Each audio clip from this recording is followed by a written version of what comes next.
Express के इस episode में हम लोग बात करने वाले हैं भारत की प्रमुख फसलों की। तो आज हम लोग बात करते हैं, देखते हैं कि भारत की कौन कौन सी प्रमुख फसलें हैं और उन फसलों को बोने के लिए, काटने के लिए या उनकी अच्छी उपज के लिए क्या क्या पर्यावरण दशाएं जरूरी होती हैं, अनुकूल होती हैं। हर एक चीज़ हम लोग अच्छे समझते जानते हुए आगे बढ़ेंगे। तो आइए इसी क्रम में चीज़ों को आगे बढ़ा लेते हैं। तो सबसे पहले बात करते हैं हम लोग चावल की। प्रमुख फसलों के अंदर तो चावल के बारे में बात करते हैं तो पता लगता है कि यह मानसूनी और उष्णकटिबंधीय आर्द्र जलवायु का एक प्रकार से पौधा होता है। संसार की सबसे अधिक जनसंख्या का भोजन भी यही है, यानी कि पूरी दुनिया में सबसे अधिक जो लोग खाते हैं वो चावल को ही खाना पसंद करते हैं और उनके रोजमर्रा के भोजन का ये हिस्सा भी बना हुआ है। तो ये एक महत्वपूर्ण बात है इसके लिए और इम्पोर्टेंट फैक्ट है आप लोगों के लिए, इसको आप याद रखिएगा कि दुनिया में सबसे अधिक जनसंख्या का भोजन चावल ही है। विश्व के समस्त चावल उत्पादन का लगभग 94% एशिया में उत्पन्न होता है।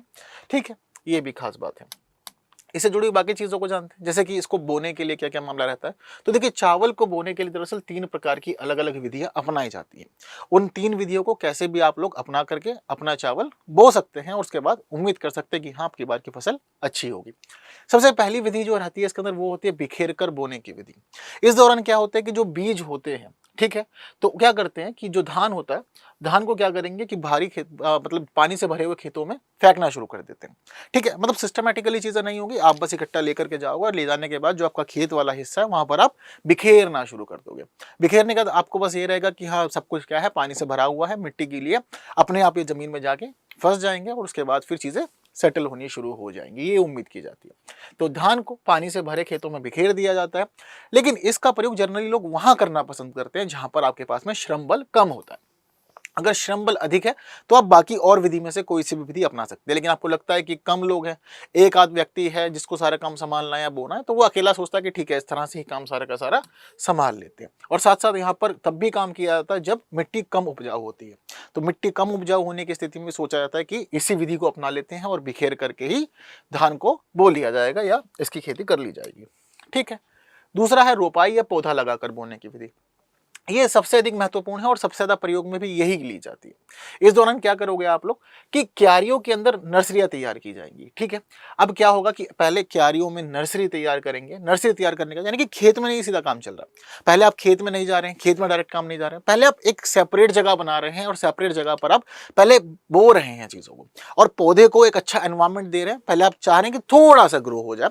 तो जनरली जब पौधा 1 महीने के बाद में 15 सेंटीमीटर लगभग ऊंचा हो जाता है, तब आपको लगता है कि हाँ, अभी स्टेबल होने कंडीशन में आ चुका है। तो जब आपको लगेगा कि स्टेबल होने की कंडीशन में ये आ गया, तो उसके बाद आप इसको वहां से क्यारियों में से निकालेंगे। क्यारियों में से निकालने के बाद आप फिर खेतों में लेके जाएंगे। ठीक है, तो खेतों में क्या करेंगे, फिर वहां से उखाड़ने के बाद खेतों में फिर अलग अलग जगह पर गड्ढे करेंगे, छोटे छोटे गड्ढों में आकर के इसको लगा दिया जाएगा, बो दिया जाएगा। फिर उसका उम्मीद करेंगे कि अब ये मुख्य फसल के रूप में यहीं पर ही उपजेगा। ठीक है, तो चावल उत्पादन में अधिकतर यही विधि अपनाई भी जाती है, जैसे कि आपको मैंने बताया। इस विधि से उत्पादन किए गए चावल अच्छी किस्म के होते हैं, ये भी माना जाता है। इस विधि से प्रति हेक्टेयर उपज भी अधिक प्राप्त होती है। ये है हम लोग अब तक देखा गया चलन में व्यवस्था इस प्रकार से बढ़ रही है। तीसरी विधि की बात करें तो छिद्रण विधि है।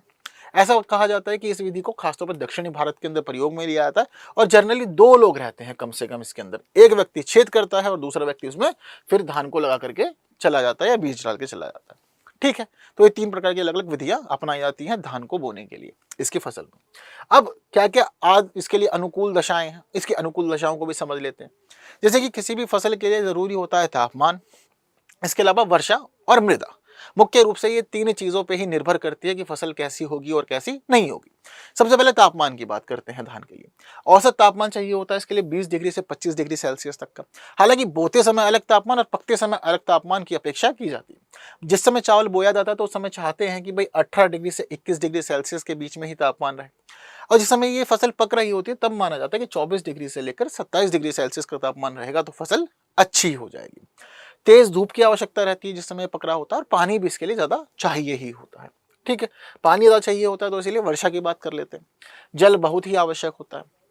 इसकी कृषि अधिक वर्षा वाले प्रदेशों में ही की जाती है, जो मुख्य रूप से मानसूनी प्रदेश के रूप में जाने जाते हैं। 120 सेंटीमीटर से 150 सेंटीमीटर तक की वर्षा इसके लिए चाहिए होती है। जहां 100 सेंटीमीटर से कम वर्षा होती है वहां सिंचाई द्वारा जलापूर्ति कर दी जाती है, उस चीजों को बैलेंस करवा दिया जाता है। ठीक है, इसके लिए मृदा की बात कर लेते हैं। डेल्टाई और बाढ़ प्रदेशों की जो मृदा होती है इसके लिए सबसे अनुकूल मानी जाती है। कांप तथा चीका प्रधान दोमट मृदाएं भी इसके लिए अच्छी मानी जाती है। इसमें पानी को धारण किए रखने की क्षमता अधिक होती है। समतल भूमि चाहिए होती है और पानी निकालने और भरने के लिए अनुपयुक्त ढाल की आवश्यकता मृदा के तहत होनी भी चाहिए। इस प्रकार का आपको सिस्टम तैयार करना पड़ेगा। चीजें क्लियर है? ठीक। तो ये सारी बात रही धान की यानी कि चावल की। अब बात कर लेते हैं गेहूं की, ये भी महत्वपूर्ण है अपने आप। तो विश्व में सबसे अधिक क्षेत्रफल की भूमि पर उत्पन्न किया जाने वाला खदान गेहूं है, यानी कि सबसे ज्यादा भूमि पे गेहूं ही बोया जाता है। आगे की बात तो पता चलता है इसके लिए जलवायु कौन सी चाहिए। तो देखिए, समशीतोष्ण कटिबंधनीय पौधा होता है एक प्रकार से। उपोष्ण जलवायु प्रदेश में गेहूं की फसल शीतकाल में होती है। ठंडी जलवायु के प्रदेशों में गेहूं की फसल वसंत ऋतु में बोई जाती है। ठीक है। तापमान की बात करें तो बोते समय 10 डिग्री चाहिए। फसल के उगते समय की बात करें तो उस दौरान तापमान चाहिए होता है 10 डिग्री सेल्सियस से 16 डिग्री सेल्सियस तक का। पकते समय चाहिए होते हैं मेघ रहित आकाश के तहत 20 डिग्री तापमान और सौर प्रकाश की आवश्यकता कम से कम 90 दिनों तक होती है, यानी कि 90 दिनों की धूप चाहिए होती है कम से कम गेहूं को अच्छा होने के लिए। ठीक है। आगे की बात करते हैं वर्षा की। तो इसके लिए वार्षिक वर्षा औसतन 60 सेंटीमीटर से 80 सेंटीमीटर तक चाहिए होती है। 80 सेंटीमीटर से अधिक वर्षा गेहूं के लिए हानिकारक मानी जाती है, क्योंकि ऐसा माना जाता है कि फसल खराब हो जाएगी, गेहूं सड़ जाता है। फसल पकते समय वर्षा और बादल हानिकारक होते हैं, अगर होंगे तो फिर फसल खराब हो जाती है, ये भी देखा जाता है। मृदा की बात करें तो उपजाऊ मिट्टी की आवश्यकता होती है। भारी दोमट तथा हल्की चिकनी मिट्टी गेहूं के लिए खासतौर पर अच्छी मानी जाती है। काली और अधिक भूरी मिट्टी जो स्टेपीज प्रेयरी प्रदेशों में पाई जाती है गेहूं के लिए बहुत ज्यादा अच्छी मानी जाती है। स्टेपीज और प्रेयरीज की मिट्टियों में नाइट्रोजन की मात्रा अधिक होती है, तो इसलिए इनको अच्छा माना जाता है। गेहूं को नाइट्रोजन की अधिक मात्रा की आवश्यकता होती है, इसलिए यह मृदाएं इसके लिए अनुकूल रहती है। ठीक, ये बात हो गई मिट्टी की। आगे बात कर लेते हैं मक्का की। मक्का की स्थिति में हम देखते हैं कि गेहूं और चावल के बाद खदानों में मक्का का स्थान आता है, यानी कि तीसरे स्थान पर है ये पूरी दुनिया में बोए जाने वाले मामलों में। आगे की स्थिति हम लोग देखते हैं कि उत्पादन की भौगोलिक दशाएं क्या क्या चाहिए होती है। जलवायु, ग्रीष्म काल का औसत तापमान 21 डिग्री से 27 डिग्री सेल्सियस चाहिए होता है। रात का तापमान 14 डिग्री सेल्सियस से कम नहीं होना चाहिए, कम होगा तो दिक्कत हो सकती है। फसल के बढ़ने और पकने के लिए कम से कम 140 दिनों का पाला रहित समय चाहिए होता है, यानी कि 140 दिन हो और बीच में कभी भी ओला वगैरह ना पड़े, पाला ना गिरे, वरना फसल खराब हो सकती है।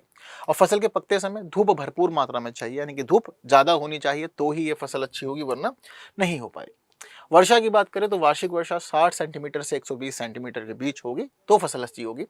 फसल के उगते समय बारंबार हल्की बौछारों का होना भी आवश्यक है, यानी कि हल्की फुल्की बारिश होती रहे, हल्की फुल्की। ठीक है, पाला ना हो और बारिश जो हो वो ठीक ठाक हो, हल्की हो, यानी कि इस पे लोड ना पड़े, जबरदस्ती अनावश्यक दबाव ना हो, वरना फसल खराब हो सकती है। हल्की वर्षा ना मिल सके तो सिंचाई की आवश्यकता से आप काम चला सकते हैं। ठीक है। गर्म और आर्द्र जलवायु के प्रदेश इसके लिए उपयुक्त माने जाते हैं। मिट्टी की बात करें तो काप या गहरी दोमट मिट्टी इसके लिए उपयुक्त होती है। कृषि कम उपजाऊ भूमि में हो सकती है, आर्द्रता और खाद के माध्यम से आप चीजों को बैलेंस कर लेंगे। समतल जमीन चाहिए, जल निकास की पर्याप्त सुविधा होनी चाहिए ताकि पानी का सर्कुलेशन बना रहे, और अधिक वर्षा में इसके पौधे की जड़ गल जाती है, तो इसलिए ज्यादा वर्षा ना हो, एक बैलेंस मात्रा में बारिश होगी तो चीजें मैनेज कर ली जाएगी और अच्छा मक्का होगा।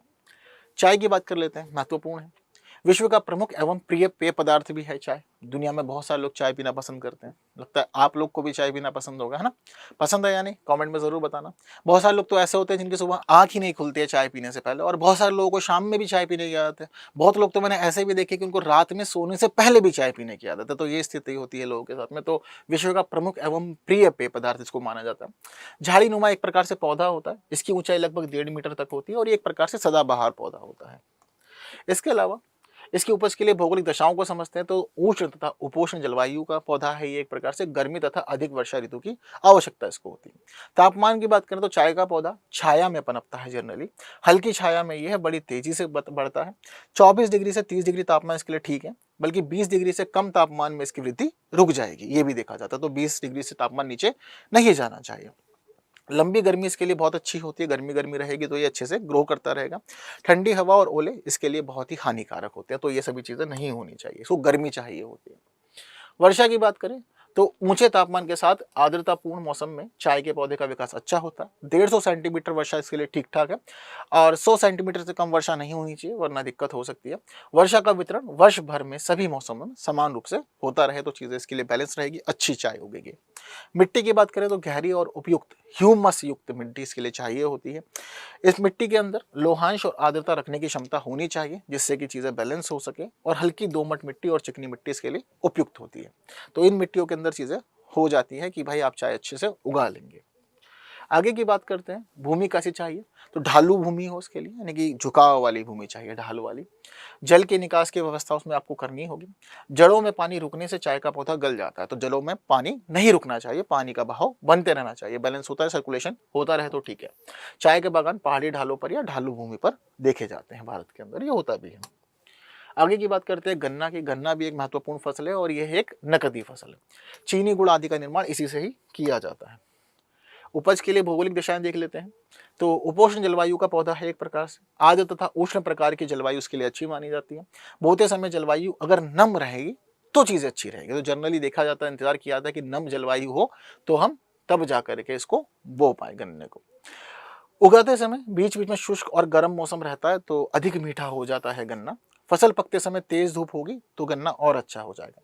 उत्पादन क्षेत्र 32 डिग्री उत्तरी अक्षांश से 30 डिग्री दक्षिणी अक्षांश के बीच इसका बना हुआ है। इसी बीच में आप गन्ना बो सकते हैं, इसके अलावा नहीं बो सकते हैं, वरना फसल खराब हो जाएगी। 9 से 10 महीनों में पक करके ये तैयार होता है और अच्छा बनता है। तापमान की बात करें तो अंकुरण ताप लगभग इसका 20 डिग्री सेल्सियस तापमान पर आरंभ होता है। वृद्धि के लिए इसको 21 डिग्री से 28 डिग्री तापमान चाहिए होता है। वहीं इसके अलावा 30 डिग्री से अधिक तापमान जाएगा तो नुकसान हो सकता है फसल को, और 15 डिग्री से कम तापमान हो जाएगा या 15 डिग्री हो जाएगा तो पौधे की वृद्धि रुक जाएगी। तो उतना नहीं होना चाहिए, मतलब 20 डिग्री से ऊपर रहे और 30 डिग्री के तहत रहे तो इसकी फसल अच्छी हो पाएगी, अच्छा गन्ना हमें मिल पाएगा। पाला इसके लिए नुकसानदायक है। वर्षा की बात करें तो वर्षा इसके लिए बहुत ज़्यादा ज़रूरी है। पकते समय शुष्क मौसम होना चाहिए। औसत वर्षा 125 सेंटीमीटर से 165 सेंटीमीटर तक होगी तो गन्ना अच्छा हो जाएगा। जहां पर वर्षा कम होती है वहां पर 2 से 8 बार सिंचाई करनी पड़ सकती है ताकि फसल इसकी अच्छे से हो सके। आगे बात करते हैं मिट्टी की।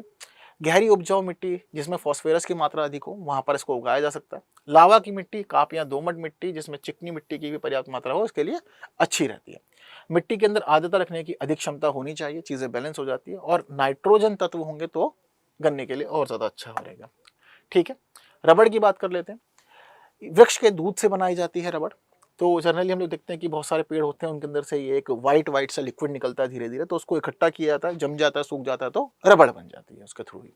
ठीक है, यह वृक्ष भूमध्य रेखीय सदाबहार वनों का एक मूल पौधा होता है। सबसे पहले रबड़ अमेजन बेसिन में जंगली रूप से उगता था, बाद में इसको फिर धीरे धीरे बाकी क्षेत्रों तक भी विस्तार मिल गया है। भौगोलिक दशाएं 25 डिग्री सेल्सियस से 30 डिग्री सेल्सियस तापमान अनुकूल है। किसी भी महीने में तापमान 21 डिग्री से कम नहीं होना चाहिए वरना दिक्कतें हो जाएंगी। बारिश की बात करें तो वर्षा भी ज़्यादा चाहिए होगी, लगातार समान रूप से, और 200 से 300 सेंटीमीटर वार्षिक वर्षा होगी तो ही ये अच्छे से मिल पाएगा। इसके लिए मिट्टी की बात करें तो दलदली भूमि इसके विकास में बाधक है। इससे रबड़ के वृक्षों को बीमारी तथा दूध संचय करने में कठिनाई होती है। तो इसी वजह जरूरी है कि दलदली मिट्टी ना हो, ठीक स्थिति होनी चाहिए ताकि इसके वृक्षों को बीमारी ना हो और दूध अच्छे से बनाते रहें इसके वृक्ष।